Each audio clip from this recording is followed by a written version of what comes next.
at you with. Cool.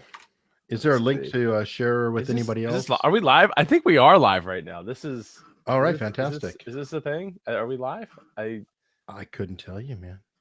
I'm trying to find out on my second screen here if we're showing up on the live. Let's see, Facebook. Let's see. Oh, Did it work? yeah. Did it work? Oh, it worked. Hey, how about that? Hey, we're live. All right. Let me get that shared on. Let me share this to I guess that's one of the positives about having like a restream where it just does it automatically. You don't have to be like, hold on a second, I gotta share this to like 3 different places while I'm trying to talk and think about what I'm going to say. I guess I could like write something ahead of time and like copy and paste it. But anyway, let's see. Come hang out with at Eric and I as we... Oh, weird. There's a little bit of a lag, so. Oh yeah, that's most. Yeah, usually that there's like a 10-second, 15-second delay. Now, do we see the messaging from people, or do we have to keep it open? We should see the comments on the right hand side where it says comments. So this is our first time, or my first time, and I guess Eric's first time using StreamYard to power this interview that I'm doing here for MAPCON5. Normally I'd be wearing a MAPCON shirt, but I literally just got done eating dinner, so please excuse my lack of MAPCON fanboyism. Anyway, I'm Super Joe Pardo for anyone that doesn't know, and I have the honor of having to my left or my right, depending on how you're looking at it, Eric Hunley of the Unstructured podcast. Eric, awesome. Thank you so much for joining me today. Hey, thanks for having me, dude. I'm super excited about this and the conference. I'm just super excited to have to get to actually sit down and do one of these podcast episodes because I've had 2 hosts since the last time I've ran one. We had Amy J of Chasing Dreams, and we had Chi. I'm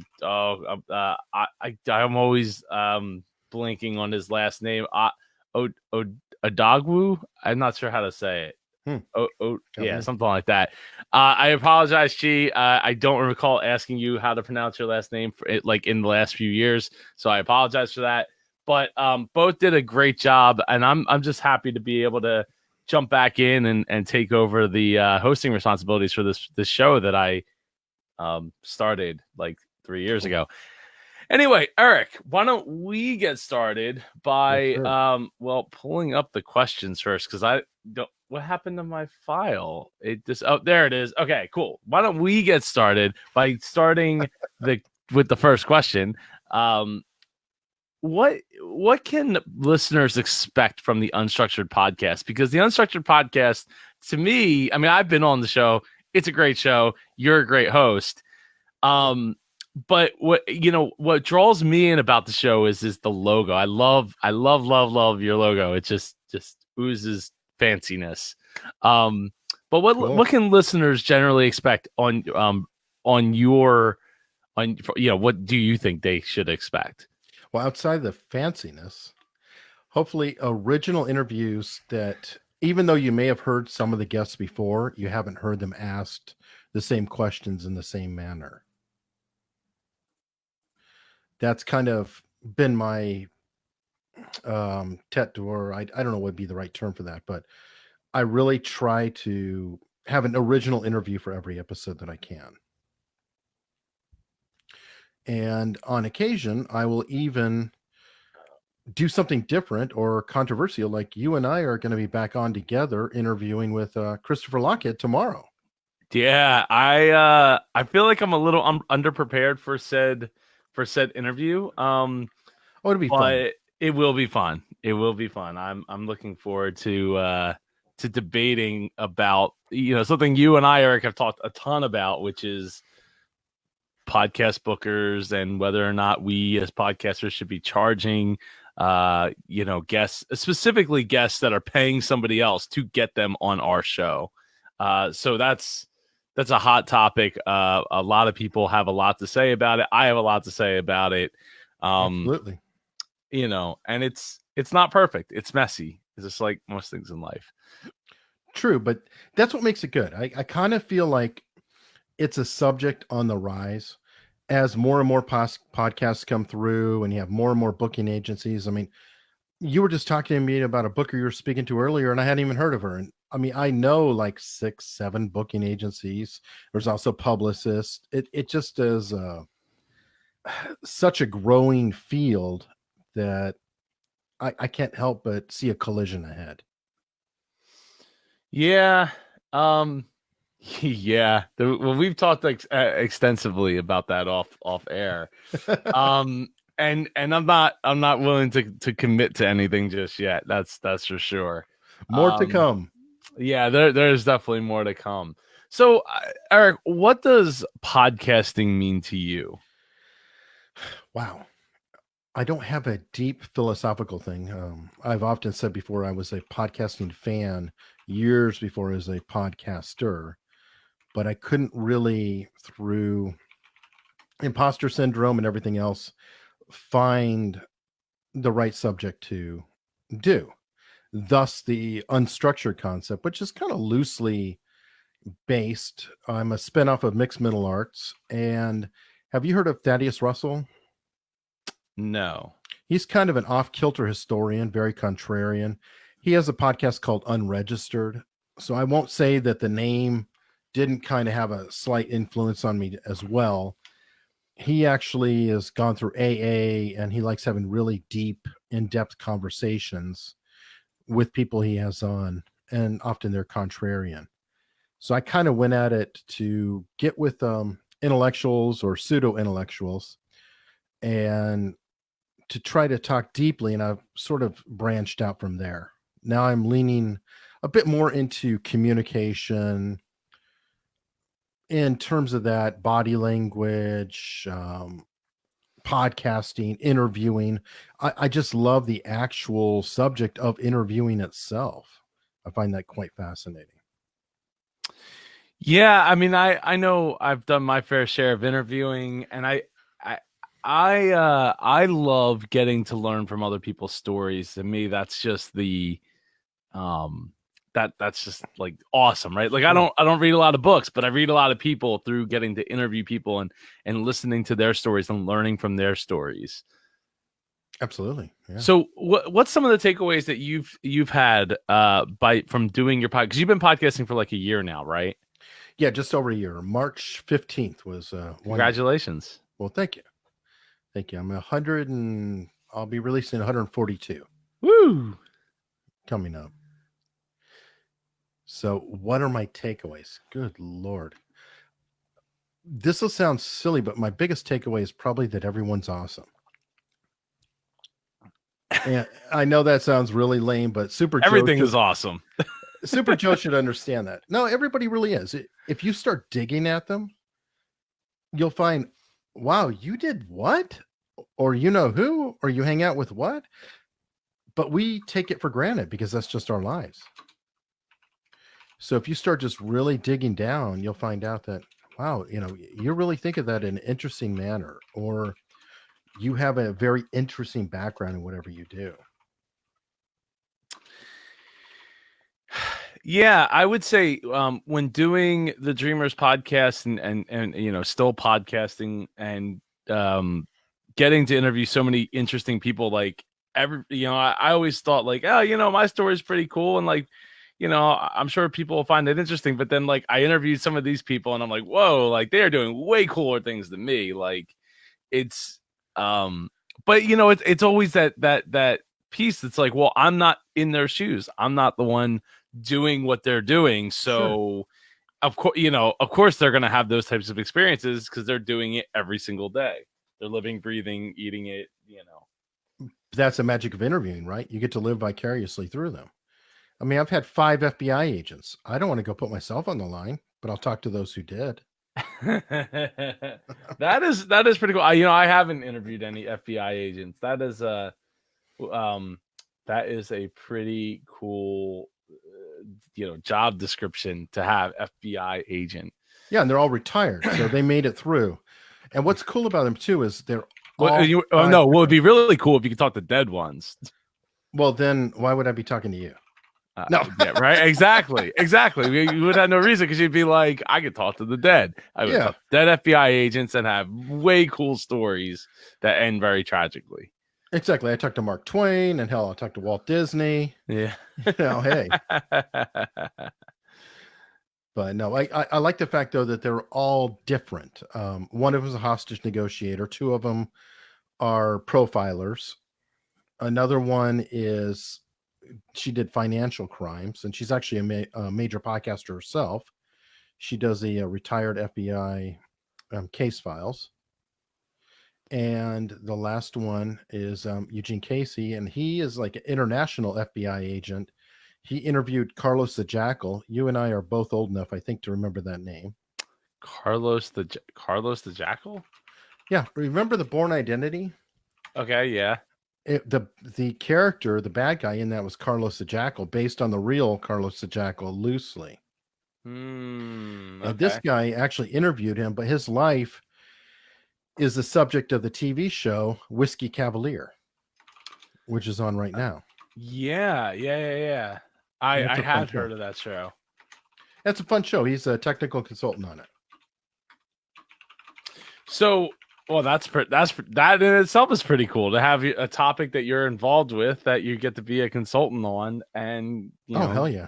And the character is based on him. Yeah, I mean that's pretty cool. I can't say that for anything that I've done to this point, but again, he lived a TV star. Well, yeah, not yet. We're getting there. So, Eric, before we jump into the next round of questions, I just got to bring up that below you will find a 15% off discount code to MAPCON5, which this year, for the first time ever, is getting out of Swedesboro and moving to amazing Atlantic City, New Jersey, at the incredible Ocean Resort Casino. Have you seen much of the resort, Eric? Yeah, I already booked. Oh, awesome. Oh, great. That's awesome. I actually still have to book myself. I'm not crazy. I wanted to get as best rates I could. I got to make that happen myself. So if you are not crazy like Eric, maybe you should think about booking and using this discount code below to get 15% off your plus or premium ticket for MAPCON. So you just go to the middlelandpodcast.com/register and type in MAPCON5 for the promo code after you select your plus or premium ticket. Tell them what's cool about it, because I really think you're kind of bearing the lead. One thing I really appreciate about your conference is I've done Podcast Movement, which is fantastic, except anyone who's doing Podcast Movement can't say that they did all of it, because there's multiple sessions at one time. You can't be everywhere at once. You've reverse engineered that, and you force everyone to be everywhere at once, quite literally. We will get along, damn it. We will assimilate and we will have a great time in so yeah. So, Eric, as Eric said, MAPCON5 takes place in one room. There's one stage, and that enables a lot of awesome things to happen. It enables people to get inside jokes going throughout the conference. You get to be around other podcasters that are, big names in the podcasting industry, like the whole time you're there. And it really enables a lot of opportunity to go get those interviews from those podcasters that you were like, hey, I know that person. I want to, I know Eric Hunley. I want to make sure I get him on my podcast. Hey, let's go out in the hall, or let's go down to the casino floor and record, an interview at the bar or something. And that kind of stuff can happen. Or let's go out, hopefully it's nice. People don't realize it's September in New Jersey is like another summer. It's actually quite nice, and you go out on the beach and get the waves in the background, and hear the seagulls going and that kind of stuff, and yeah. So having that one room enables everyone to feel and be closer and connected. We put upwards of 200 people in one room in Oh, a yeah. classroom style. So you're not like stuffed in like in a theater room where all the chairs are like lined up next to each other. You're in a classroom style, so you have like your own little work area with the desk and everything to get the most out of the conference. And so one of the things we also do is we have the creative podcast workshop, which enables you to get together with 3 other podcasters that you may or may not know, and you get an envelope with 6 words inside of it, and you will have about less than 30 minutes to craft a whole podcast for a 5-minute podcast that you will have to record and send to an email address, and they'll be judged, and the winning podcast will be announced on Saturday, the second day. I haven't even told. So what days is this, Joe? It is September 6th and 7th. Thanks for asking. Thanks for asking, Eric. It is so the winning team will receive, we've been given Audio Technica podcasting like setup. So it's like ATR 2005 with a boom arm and the headphones and everything. So you have like a whole nother podcasting setup, like bam, like ready to go right there. And the winning team, each person in the winning team will receive one each. So that's an upgrade from the 2100. Is it the 2005? Yeah, it's a little bit more. Oh, that's cool. Okay, yeah. So there you go. I had no idea actually. So I love my 2100, but apparently the 2005 is an upgrade. So yeah, so that's just some of the reasons that that make MAPCON really awesome. We'll get to a few more of those reasons that you need to make sure that you are at MAPCON5 in Atlantic City this year. After we get to Eric. And Eric, how did you get started? How did you get started with podcasting and being like, I'm going to get on a mic and I'm just going to get those interviews and getting really cool interviews? Like, and I think that's one of the great things about your show is like, you got some really amazing people that you get to come on your show. I'm too dumb to think I can't ask somebody. No, honestly, everything kind of leads into everything else. So as far as interviews go, I'm turned down quite a bit too, or really more typically just ignored. I have a lot of stones that I've thrown across the lake. Hey, Tyson. And I've just tried to reach out to different people. I don't have a specific thing. A lot of it is just I'll hear somebody on a podcast, or I might read a book, or I'll just see a headline. Like a good example is right now there's a guy I found, he wrote an article about Napoleon Hill being the greatest scam artist or huckster of all time. So I totally want to get him on. You sent me that article. I have yet to read it. Oh, that's fine. It's a long article. Yeah, well, and I'm a slow reader, so it will take me a very long time. It's like half a book, but it's really cool, and it's one of those things. I feel like it's a contrarian view, and right now we are just so into self-improvement, self-help, etc. But I think that maybe we're carrying a little too far. So I want to kind of visit the other side of it. Well, there was an article not that long ago where, what was it? Somebody wrote about how Gary Vee was trying to kill you with the whole hustle. Oh yeah, hustle porn.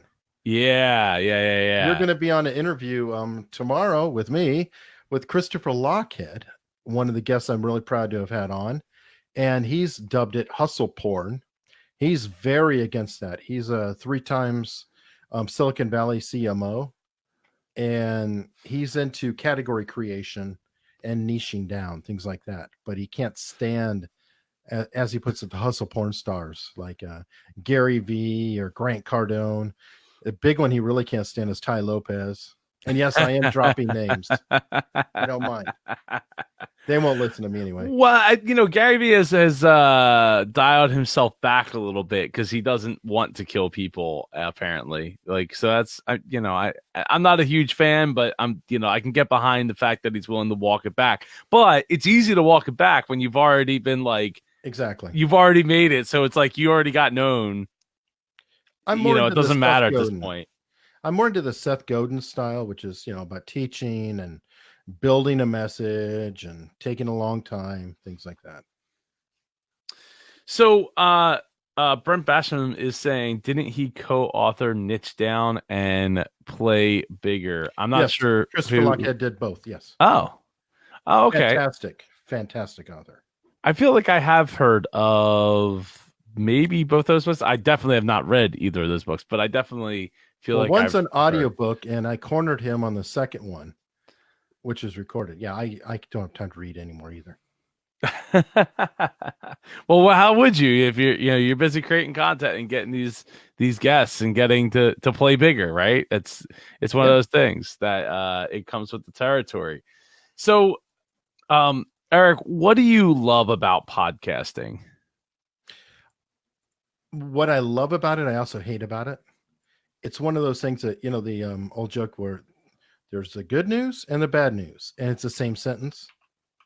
Well, you can use that with podcasting. It's never been easier to get into podcasting. That's the good news. Bad news. It's never been easier to get into podcasting. So I love the democracy of it, but I also hate the fact that there's just so much noise, so much out there to try to break through. Well, with that said, what do you think that the noise, a lot of the noise isn't necessarily worth it, right? Like it's not worth wading through. So do you think that takes away from or amplifies the sentiment of this is a great show is a great show if you can get to it? Yeah, I mean that's really a hard thing. Is I've had Dave Jackson on and talked to him about it, and James Cridlin, but I feel like there's a Wayne's World quality to podcasting. Elaborate. The basic access cable. Steve Jobs talked about it with YouTube, but he might as well have said podcasting when he said amateur hour. And the thing is, I'm an amateur too. I'm still learning. But when there is such a wall of content, I fear that some people may hear one wrong show that's recorded in a bathroom and go, oh, that's what this is? Then they're gone. So it's really a hard, factor. Now, on the other side of it, like Anchor has come under fire. I actually interviewed Mike Mignano last year at Podcast Movement. And a lot of people criticize Anchor because that has a lot of people just getting into podcasting. I see that as possibly a good thing because a lot of new people getting into podcasting are bringing in their family and friends and forcing them to at least listen to their show. And you know what? While they're there, maybe some will actually discover some other stuff. It's bipolar, though. It is. Well, there's NPR on one end, and then there's the amateur hour. Which like welcome to amateur hour, Eric. Like high five, right? True. Hey, yeah. Can you get the right side? No, other side. Other side. Yeah, there you go. All right. NPR can be annoying too, though. By being too polished. Well, yeah. I mean, because at a certain point, it's like, why not? It basically becomes like TV and big media, right? And it's like, how do we make the most perfect thing? But even when you break down like some of the shows that say are like reality type shows, the ones that are more real than the other ones, like you can tell because the cameras and the camera angles and things aren't like perfect because things are kind of happening in somewhat real time. Right. If they have a strong enough story, you don't care. Right. Story trumps everything. I mean, I talked at length about that last night about story, everything you need to serve the story. Sure.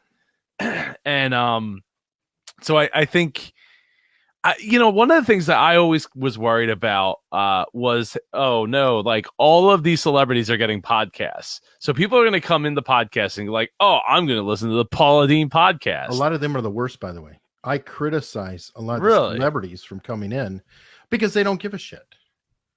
Sorry if I'm cursing, it's not allowed, but they really don't care. It's really not allowed. So you better scrub that out of your own. Write down your timestamp, sir. Okay. 24. No. A lot of them will come into podcasting. they just think, okay, everybody will line up to listen to them, and they will because they're a celebrity.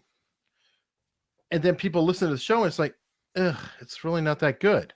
So then when they hear criticism about it, all the people around them, publicists or whatever, say, "Oh, well, that's not their real art. That's just a podcast." And thus we double down on amateur hour. So that is, kind of a frustration because not all of them really care. Yeah, no, they don't really care. And but the thing is I mean, they have like Radio 1 or whatever. I don't know, whatever podcast one, I don't know. But they have like editors and stuff. Like they're just these people are just showing up talking into the mic. I would assume, I mean, maybe they're putting something together. Like the Ron Burgundy podcast. Like I've never watched that movie, but like the character is like transcended that. So he has his own podcast as a character. Is it any good? Have you listened? No, but I'm not into that. Yeah, I'm not into that either. Bill Burr. Bill Burr is kind of the anti-celebrity because, I mean, he started out with his iPhone and talking into that, and I think he talks into a Zoom now. It's always in a hollow room, and he's just going off, whatever Bill Burr does. So if you see him on Conan going off, well, you hear the raw version on his podcast. I don't hear it all the time, but I appreciate that. It's him kind of working out material and being very real. And Brent, you're right. Alex may not feel too polished, but he probably feels a lot richer. Yeah, he does. I'm sure he does. And Brent's saying that nope, he hated it. So love the movie though, which I never seen the movie, and neither from me.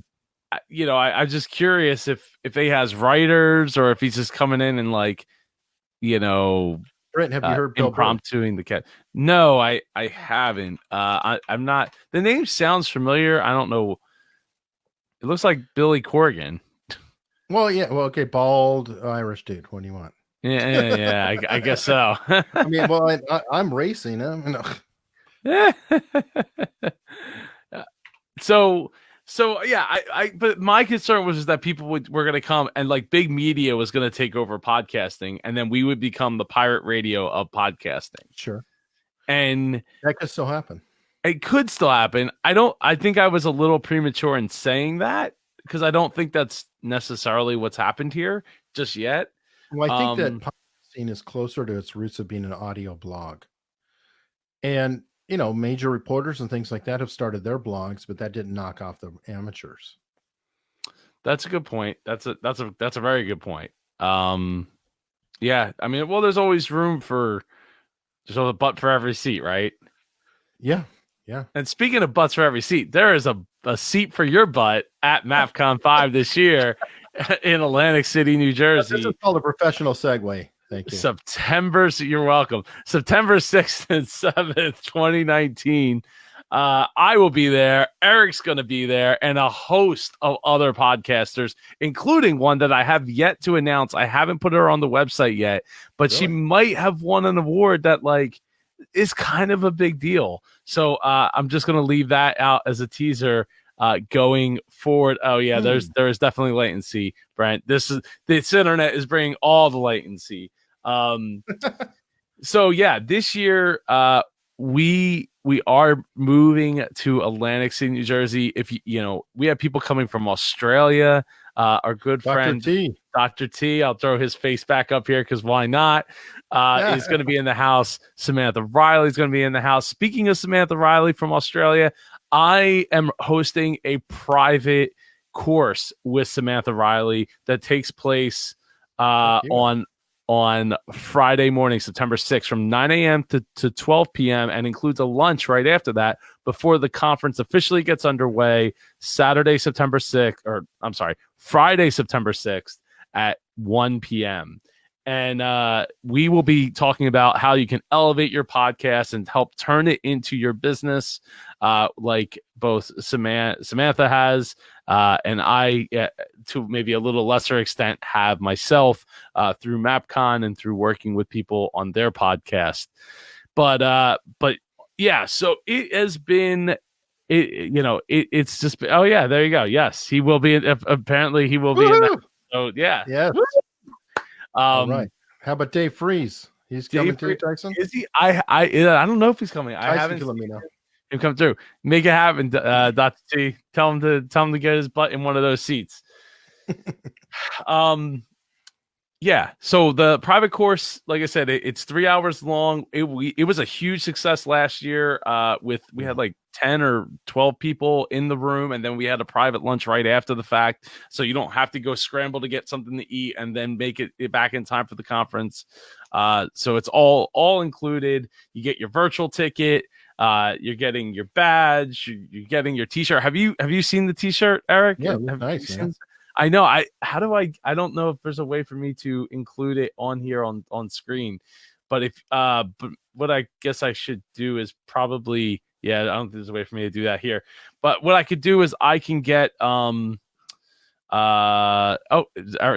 T says I will see what I can do. So that would be awesome. I should get a link for the T-shirt for this year so that Definitely. everyone can see it. I don't have one here, else I'd be wearing it right now. It would be quite awesome if I did. No T-shirt, no cape. You're letting me down. I don't own a cape. I'm one of like the other superheroes, like Super Spider-Man. That's what he's called, right? Super Spider-Man. He doesn't wear a cape. No, he's just Spider-Man. He's just yeah. See, because he doesn't need a cape. So yeah. Let me see here. So there's that is just some of the awesomeness that's going to be happening. The conference runs from 1 p.m. Friday all the way till I think it's like 6 p.m. Friday night, and then it's all day Saturday. There's a dinner too Friday night, right? There is not as of this moment there isn't, but sorry, I thought that was announced. Well, in previous right. Oops. Yeah, oops is right. So we very well may have something like that going on. I haven't made a formal announcement. We will all meet up somehow one way or another. Well, yeah, I mean it's only like 6, so there's plenty of places to eat. There's plenty of things to do. So like, and we'll get to some of the amenities that I didn't get to mention before when we get towards the end here. But right now, I want to ask, what do you hate about podcasting? Social media. Sorry. Okay. No, don't be sorry. Why? I don't like that. I don't like show notes. I want me neither. High five. There you go. Yeah. Let me figure out which. Now it's just me hitting your head. This is terrible. Whatever works. Something has to happen. No, show notes, social media. I want to be a prima donna, to be like Larry King, pull up to the chair and go, who do I have tonight? And just start asking. Actually, I spent a lot of time researching too, but the ancillary stuff kind of drives me crazy. I'm like, I really want to focus so much on the show, on the content. I'm not very artistic. I'm partially colorblind. And it makes it really, really challenging to me. So it thrills me to death that you love my logo. Part of the mentality behind that was the guy who helped me with it made it really simple to where then I could take people's pictures and then stamp the pictures with the logo and have a consistent message through, but I don't have to struggle as much with like colors and patterns and things like that. And I think it still looks good and kind of brands it together. I call it a fancy logo for a reason. Cool. When it comes to when it comes to like, okay, who do I have tonight? I mean, it would be nice to get to that point, wouldn't it? To be able to just like show up and do all that. But what I want to pull out of that was that you do an enormous amount of research for your podcast. I do. Guests, which I do not. So what, talk a little bit about that process of like, what gets you motivated to want to like do that much in-depth research? It's kind of a respect. It's like, if I'm going to have you on the show, I should care, or you really shouldn't be on there. I know that sounds really cut and dry, but it's sort of true. I really, the original idea for the show was it was going to be like an idea pub, to where I would meet you and I would say, you do what? Oh my God, that's just amazing. Or, wow, how did that happen? What happened to you? And I just would sit back, have a beer, And hopefully the people sitting around were eavesdropping after a fashion. So to have the best possible show, one thing I don't want to do is go through your talking points. Like we were talking about booking agents earlier, Joe. Yes, we are. You know how they have one sheets, right? Yes, but I have one myself. I haven't updated it in a long time because I haven't really sent it out.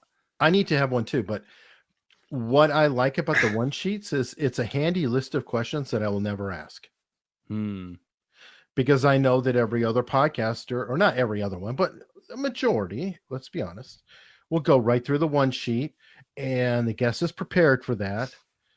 And a lot of my research is I'm listening to other podcasters, and I'm listening for what is it that they happen to mention on the side and the host left out there, or is there something that they say that just kind of torques me a little bit? As an example, I'll be like, why do you think that way? You know, what would make you come to that conclusion? I don't know why, but I actually have conversations while I'm listening to other people's shows. And I'm very curious, like what makes that, you know, what makes you tick?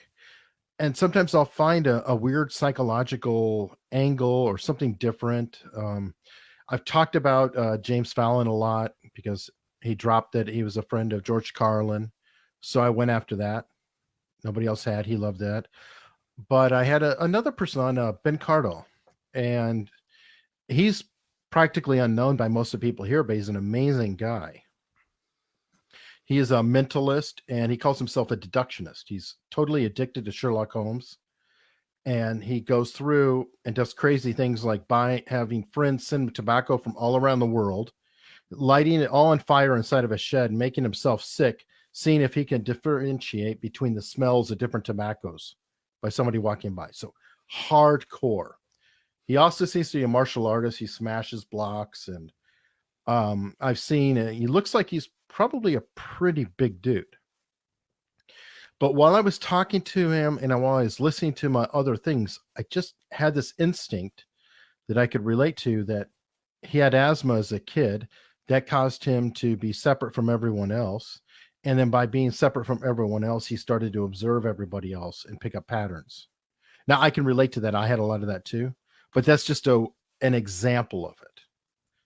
And so we kind of were able to take the conversation down a little bit of a different path. So, you know, Brent here said, I did a lot of research for our old show, but I heard an angle that by not doing research, the interest and curiosity would be more authentic. Sure. And we did get some canned answers from some of our higher profile guests, almost sounded rehearsed. Sure. You know, when you're doing a lot of interviews, I mean, as a guest myself, I know I come up with a lot of because you're telling the same story over and over, and you're refining it so that, you know, like, hey, when I get to do the, you know, answer the questions on like the new, like, you know, the news channels, like the morning news or whatever, right, I got like that 2-minute answer, because that's all I'm going to get is like 2-3 minutes. You need that, right? Exactly. But not everybody needs to. And I think I think that's one of the reasons that, you know, I think it could go either way, because by doing the research, you're getting to know the person, but you can ask deeper questions than just having the, like, kind of, I guess, like top layer interest or curiosity that you might have, and you might go deep into like one specific thing, but like you went deep into one specific thing. Meanwhile, you missed all this stuff over here and all this stuff over here because you went deep for like one thing. And I'm okay with that too. But like, by doing the research, you'll know all the base level things. Like, and I do suffer a curse of knowledge that has bit me before. So I totally agree with that. And I hear what Brent is saying on that too. That is, I have a built-in mechanism where if I start talking, and especially if I could pry open something deeper or just different, or I get a different rhythm, then I throw away the other questions. So I will very commonly have Jordan Harbinger. I've talked about this one before, but it's true. I researched the hell out of him because he's considered a master interviewer. Hmm. So if I'm interviewing a master interviewer, that's a little threatening. And I probably put in 30 hours of research on him because he canceled. So then I always research almost right up to the point I talked to them. Then he canceled. It was like a month later. So then I had to do it again. But during that research, I suddenly came to a conclusion and I threw out the majority of what I had already done. And that was that while he's known as a master interviewer, his show did not become gigantic by being a master interviewer, became gigantic by him being a master guest. So I attacked him on the guest front, and not attacked him as in like confrontational, but just conversationally. How does that work? Do you consider yourself a master guest? This is a different track. Then when we tacked a little bit further, he mentioned something that wasn't deeply dug on, and then we started going to his past, how he helped the FBI catch pedophiles. So it turned out to be a very interesting interview. Guess what? Nobody's heard that before. So a lot of this too is, yes, I may not be getting the canned points. It may not be as smooth and polished, but it does stand out. Okay, so I didn't know anything about that, but I'm not the biggest like fan of him, but um not that there's anything wrong with him, it's just I'll let him know you you know. said that. No, I'm just Yeah, kidding. please do. You tell him Joe Pardo said, I I haven't listened to your show. I'm sorry. I can say that for a lot of shows. Uh okay, so I that's interesting though, because it took you 30 hours to figure out that that's what the angle that you wanted to come from, and that you got So I'm something that slow. was so different. Because I didn't say I'm the brightest candle in the cake. um so Dr. T says, when they send me a list of questions, I ignore them unless it's a question that I think, yeah, that's a good question. um I for the most part, by and large, I've ignored them too. And when I did take on a lot of guests from booking agents and stuff like that, I don't think I've ever really asked any of the questions that they sent. It might have influenced some, but my interest was, they already piqued my interest, and that's why they got there. It wasn't because I thought like, oh, look at that question, I could totally softball in for them. I can't wait to see how they you know Well, and they're still useful. I mean, the questions and the descriptions still help me say, okay, this is who they are. This is what they're promoting. This is what they're kind of about. Is that something interesting to me, or is that something I don't like? Because both could be interesting. Because I may want them on to challenge them. I had somebody on that was a medical intuitive. The show's not out yet, but I was like, one, I have a problem saying no to a lot of people. I'm getting better at it, but I'm not really buying into the medical intuitive aspect. So to make it more fair, I brought on previous guests, Jenny Aguilar, who grew up in a kind of a hippie cultish environment and is a brain expert. And I brought on Dave Freeze, who we talked about earlier, who's a master hypnotist and was part of the God, I can never remember, a remote viewing program. You know, the men who stared at goat stuff. Mm-hmm. Yeah, he was part of that in the 80s. So I'm like, okay, this is cool because a lot of new agey stuff is kind of hypnosis and placebo effect. So why not bring him on? Why not bring her on? She's new age. And then let's have a conversation. And yes, it wasn't just a chatty, friendly thing. It might have, I might have pushed a little bit, but I'd like to think that my audience, and that's something I learned over time, knows that I just don't automatically say, okay, yes, guest, I believe everything you say. I will push. And Have you controversy is okay. have you pushed too far?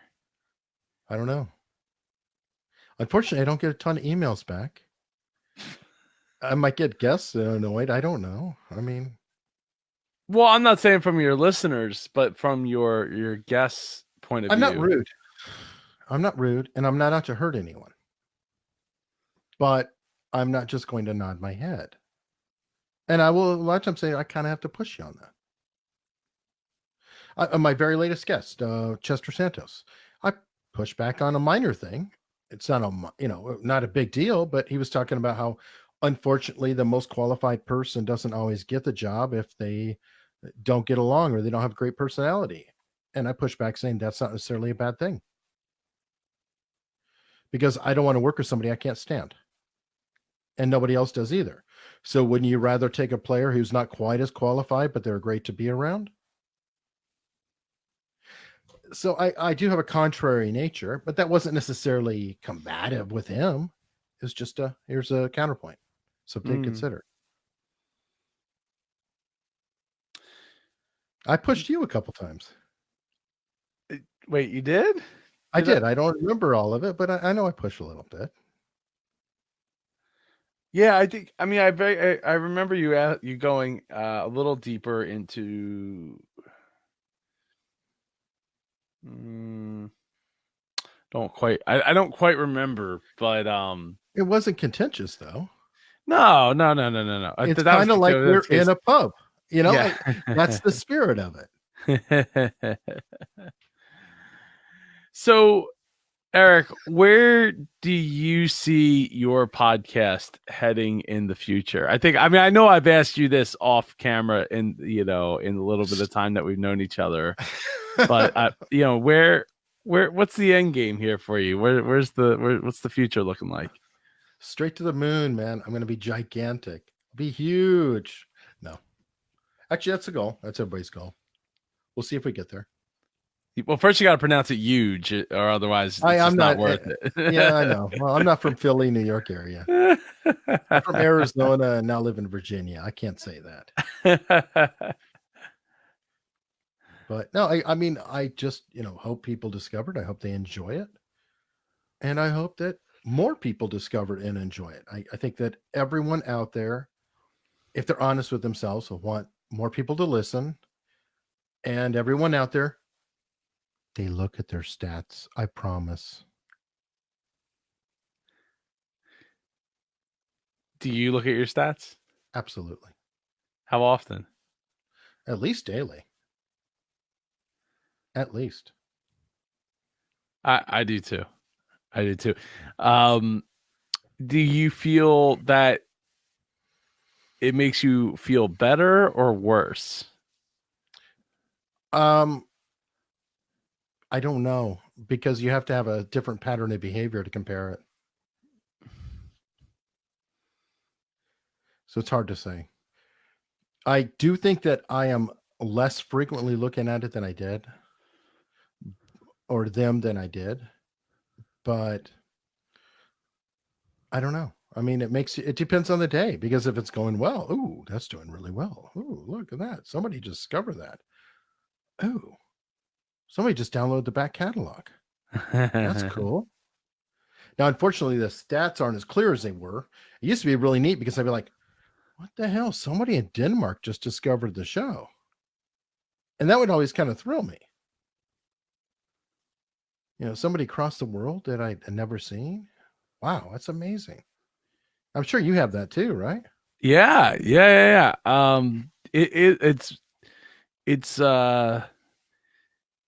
It's always it's interesting because like I've done a lot of like British and Australian podcast interviews, and I have listeners in those countries that that I don't really know, but they're listening because it shows up in the stats.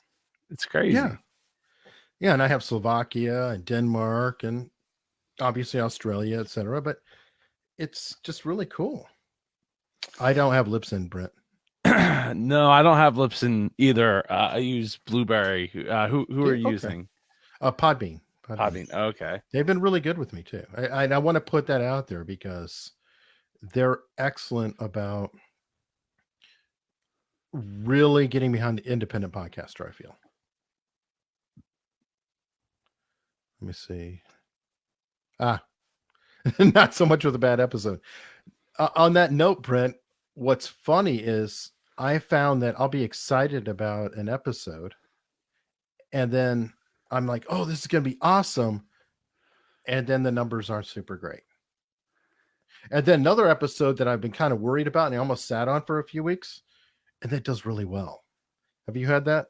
Oh yeah. No, I've thought, hey, this episode was probably not that great. And when I was doing the interview, I'm like, I wasn't really feeling it. But then I get people actually right back to me and say, I love that episode. It inspired me and blah blah blah blah. And you just never know. So hard. You never know what's gonna like hit with somebody and make them like want to go out and go do something hopefully positive. Actually, that's the other thing I hate most about podcasting is that I can't figure it out.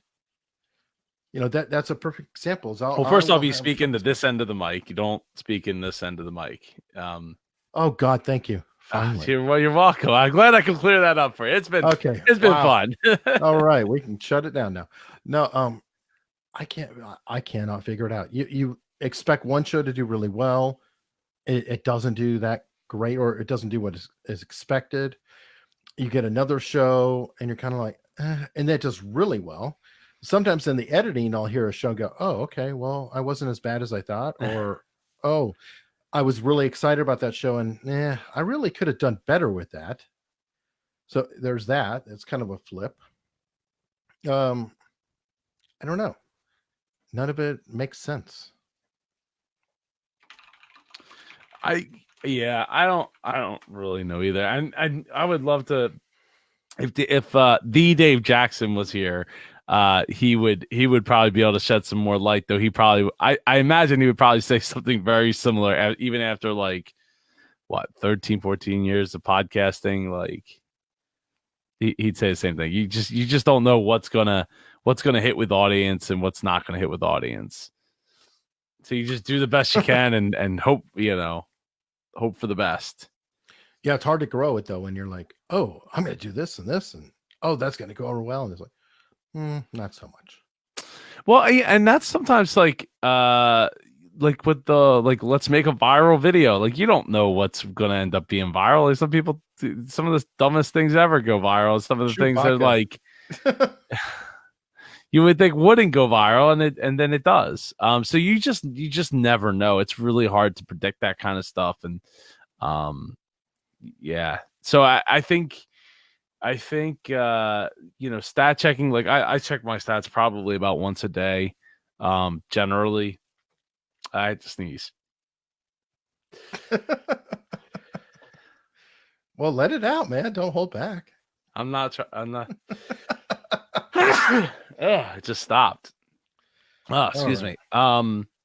So yeah. So for the future, you're just trying to get really huge and blow up. Yes, sure.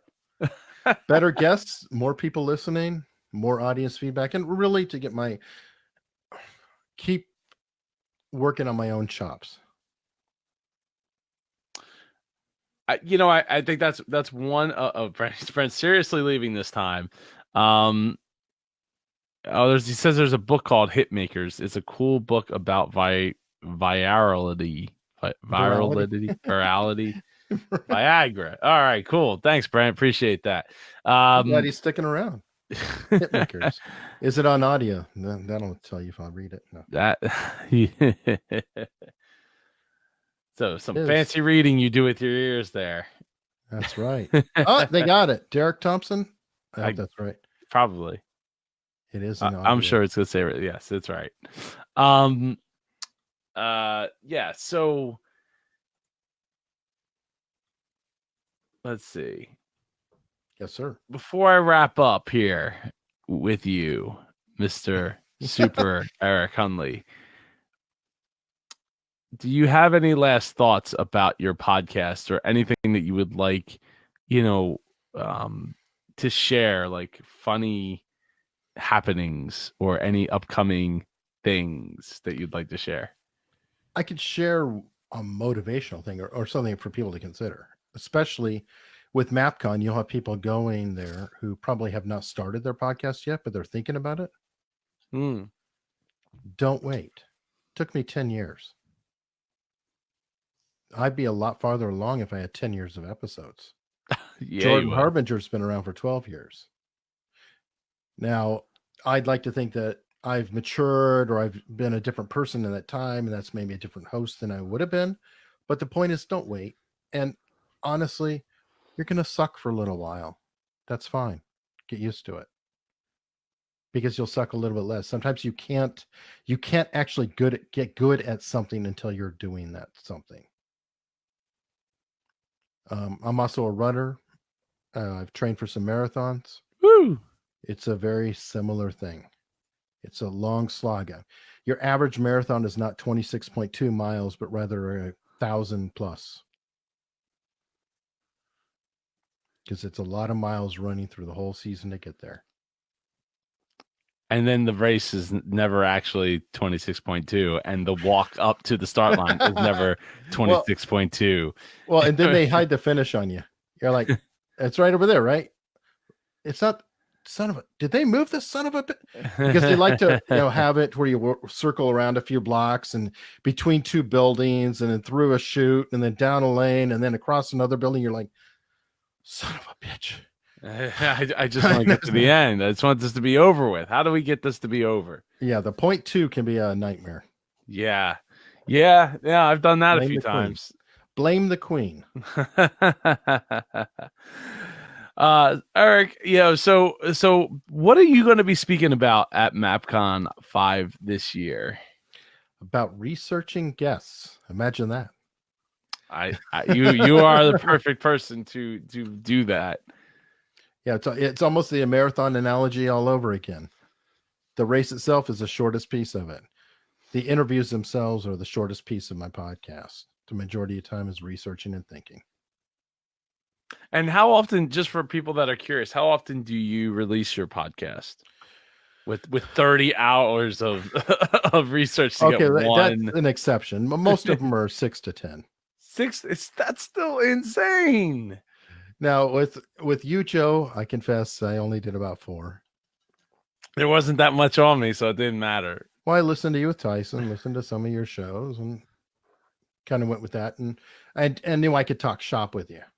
Yeah, I knew there were subjects going in that we'd have in common, and ironically, we're still interviewing now because we talk all the time. Yeah, we do. Like, for anyone who doesn't realize, we talk almost daily through Facebook Messenger, which is always a pleasure, by the way. It's great to have somebody that I can talk to regularly about podcasting. And what really grinds my gears when I don't necessarily want to post about it on Facebook or Twitter or anything, because nobody else really some people on my Facebook would care, but like very few would actually care. And I also don't want to come off as a salty person. Podcasting support sessions. Yeah. That'll be a good show. Wait, you have to do it like an anonymous thing and make sure that you speak through a voice generator. I really hate it when. Yeah, there's plenty of things I could talk about that I haven't liked about with podcasting over the years, but by and large, it's been a great proving ground. And I think you made a great point about how, if you're just getting started, start now, don't wait. And because and as Dave Jackson always says, like, don't ask when the money's going to come. Why don't you ask when I'm going to get good? And people care. I'll give you an idea too that Dave Jackson will hate. Oh, I'm looking forward to hearing this. If you're nervous about it, go on Anchor and release a stealth show. Record several episodes. You can share it with a few friends. You can practice up. Then you can move to another host if you wish. There's a perfectly great place for Anchor. Or you can stay on there. I know people who are on Anchor and perfectly happy. Yeah, I'm not as much of a hater on it, but I also don't. I'm not going to use it, so it's a little bit easier for me to just say, "Meh, I'm good." It's awesome for practice, though. If you don't know what you really want to do, and let's say you want to A/B test or something, get on there and you could go and be silly. And the cool thing is that it is published and you can share it out with a few friends or whatever you want to do. Well, Dave Jackson does do that. Yeah, He tests out other podcasting platforms as part of his. oh Because yeah, remember, he's the podcast school teacher, so he he has to have an answer for this stuff, and then just read somebody else's review is not good enough. It's got to be from him. So he's doing his journalistic duty to say, "I'm going to test this out." He does that, but on Anchor he does 55 and frisky or whatever. He does. Oh, is that what he? Yeah, oh, and he's that's also a show, and he's done Anchor Sucks. So I mean, come on. Yes, I know he's got Podbean show out there. I think is actually testing it, but no, Anchor he has a very special place in his heart. I thought he was talking because he was talking about on the radio. I heard blah blah blah blah blah, and I was like, some of the topics he was talking about, I'm like, I didn't think they would talk about that on the radio, and he doesn't really drive anywhere because he works from home now. So that was him. He was talking about his show that he. No, I don't know. Some of that might have been the radio, but he does a show. I can't remember the name. It's like 55 and frisky or something, and he does it with his voice like this.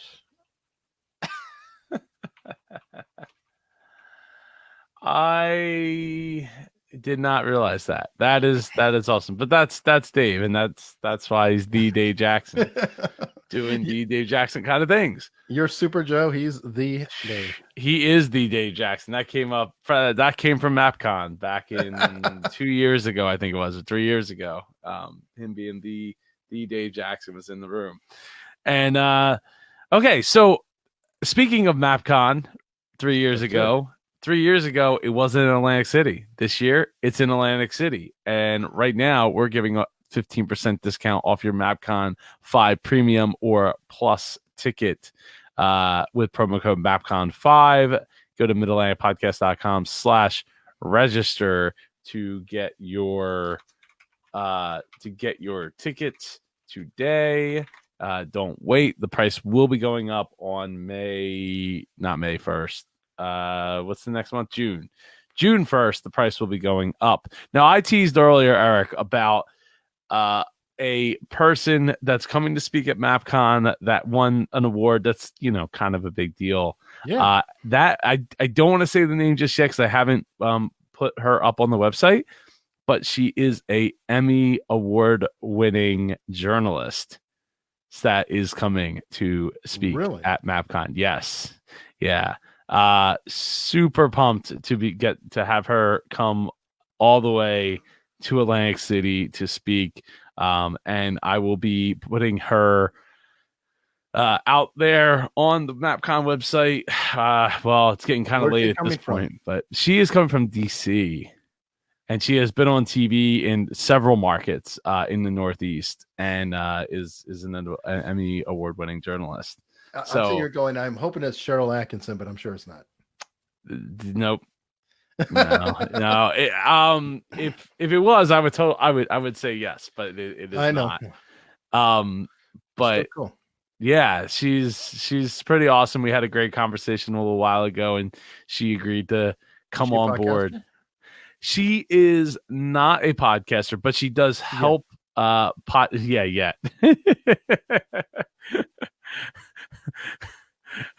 We'll work on that. We will work on that. Maybe by the end of the weekend, she will be on board with being wanting to come on board with being a podcaster.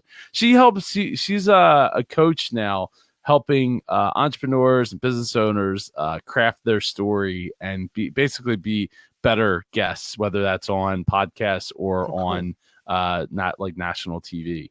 So yeah, she does some great work, and has a long laundry list of other accolades to back it up. But the Emmy thing is kind of a big deal. So I'm like, this is so awesome. I mean, I'm gonna miss not having the Dave Jackson at MAPCON this year.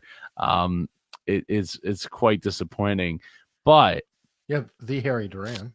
Yeah, we will have the Harry Duran. That is I am looking forward to seeing him as well. So yeah. Did we lose you?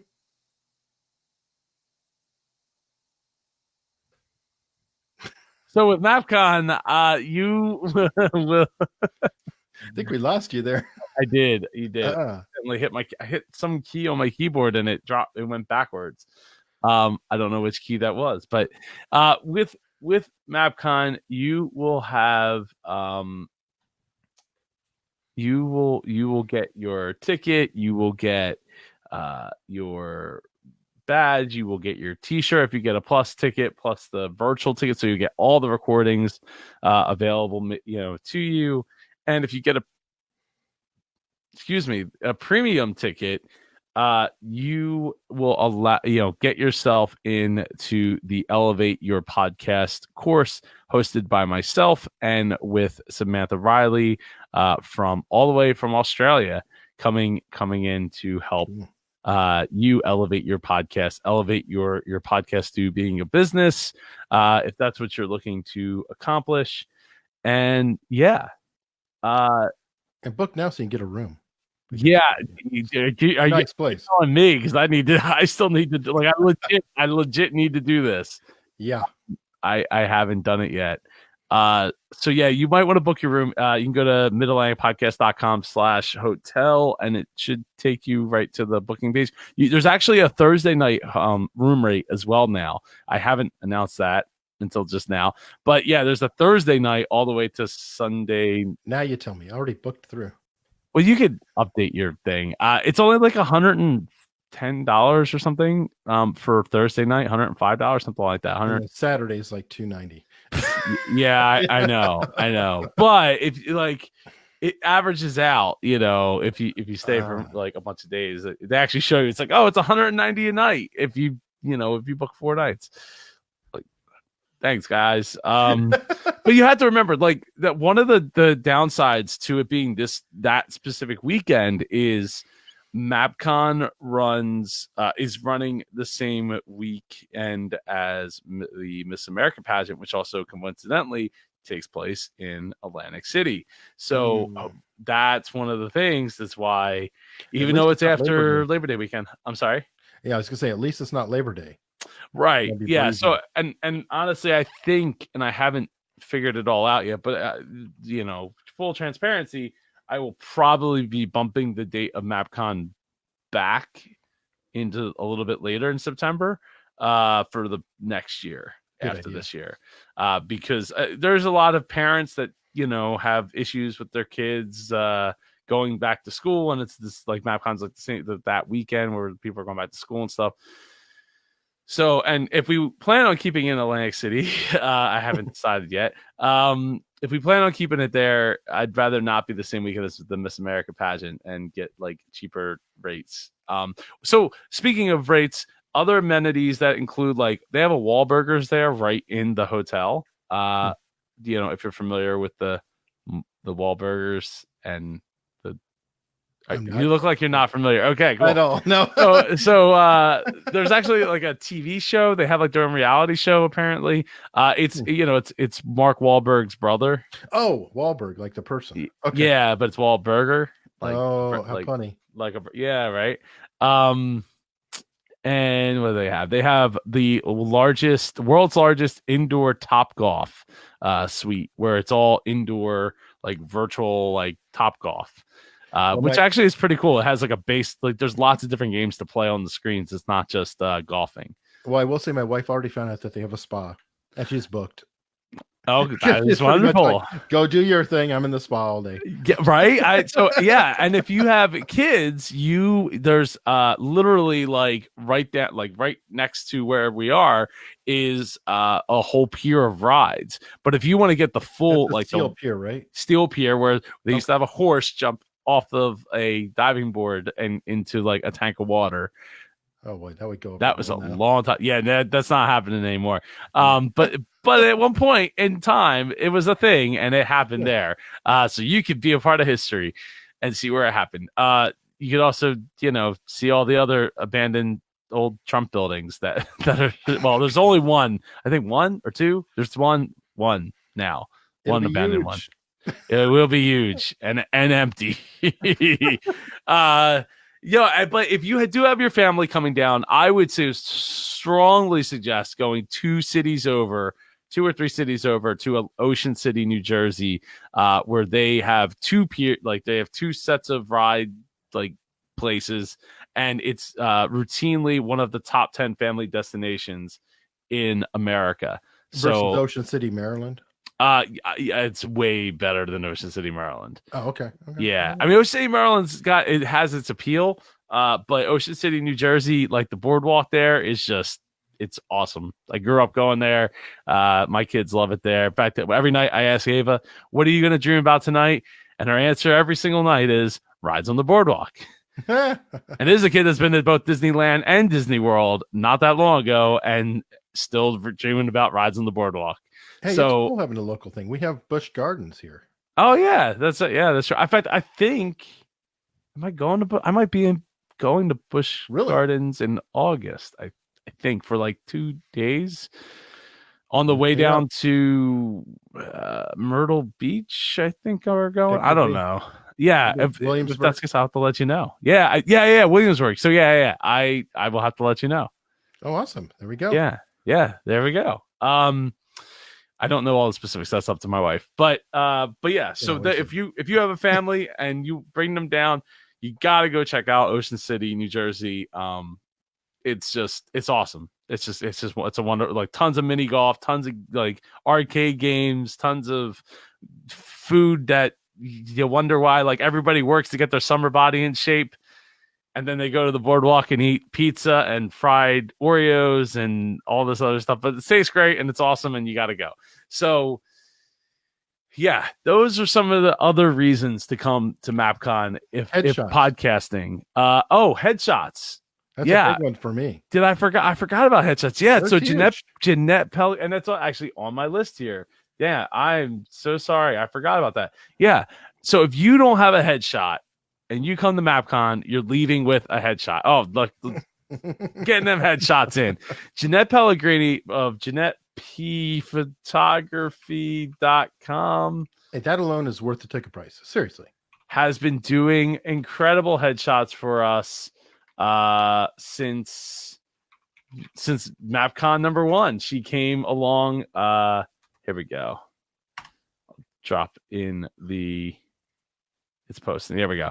So you can go to Jeanette Pell. I don't know why I write HTTP : It's like, you know what's funny? It's like but www. It's so but the thing is, it's so out of date. But like, it's cooler to put in the HTTP.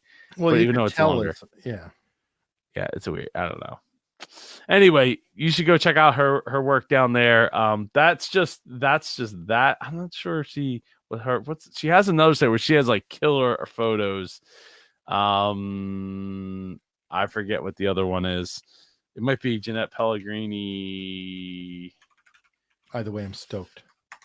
I am stoked. I think it's JeanettePellegrini.com. Those are the ones that you want to check out. If you want to look like Steven Tyler, that's right on the front page, right on the front when you get there. She can make that happen for you. So you should totally go check out that site because that's where I'll work on losing the weight now to try to catch up. Well, yeah, you better work on your grandma look too while you're at it. Anyway, scarves. I'll just bring more scarves. Scarves, lots of scarves, all the scarves. So she takes headshots. They're totally free, included with your ticket. No matter what ticket you buy, you get your headshot for free. If you don't have a headshot and need an updated headshot, this is a perfect time to do it, especially if you're coming with your co-host, your podcasting co-host, and you need to get an updated headshot. Boom, it's right there. It's included in your ticket. You don't even have to worry about it. We make sure that we hook our people up. And there's more to come on the MAPCON train as we get closer and closer with more and more announcements in the pipe. Eric, it's been a blast having you on here. Thank you so much for agreeing to do this and take the time out of your night. It's been awesome. Well, thank you, man. Always fun to have. Thank you. Thank you. All right. I am Super Joe Pardo, and this has been my returned episode to the Mid-Atlantic Podcast Conference podcast, because it's got to have the word podcast in it twice. And I hope you all have a great week. If you have any questions about MAPCON, please please feel free to reach out to me at joe@superjoepardo.com. I'd be happy to answer any of them. I know people were still asking if they can speak at MAPCON. I have a couple of little openings I could probably squeeze you in as a spotlight speaker. That's another thing I didn't mention there, Eric. So if you're a first time speaker, you're a spotlight speaker, you get a huge discount on your ticket, and it qualifies you to be a featured speaker on next year. And next year you will get a totally comped free ticket. So it pays, because now you're going to be a spotlight speaker this year. Next year you're going to qualify to be a featured speaker, and when you submit, you'll be ready to rock and roll with your free ticket and a longer time to speak. Very cool. You know what's funny? You're going to be speaking about prepping for interviews and spending 6 to 30 hours or 5 to 30 hours on prepping for an interview. Mm-hmm. But you're only going to have 8 minutes to talk about it. That's the trick. It is a trick. It is tricky, but that's kind of the part of the point and part of the challenge. But the other great thing is, because it's one room, you get yourself the entire room for 8 minutes. How cool is that? And for first time speaking, that 8 minutes can be a long time if you're not used to it. Absolutely. All right, Eric, it's been wonderful. Everybody have a great week. I don't know when the next time I'm going to get to do this. Probably in like a week or two, probably like 2 weeks. We'll try to get another speaker on here on the Mid-Atlantic Podcast Conference podcast. Did I say it right? Anyway, we're out of here. All right. Thank you.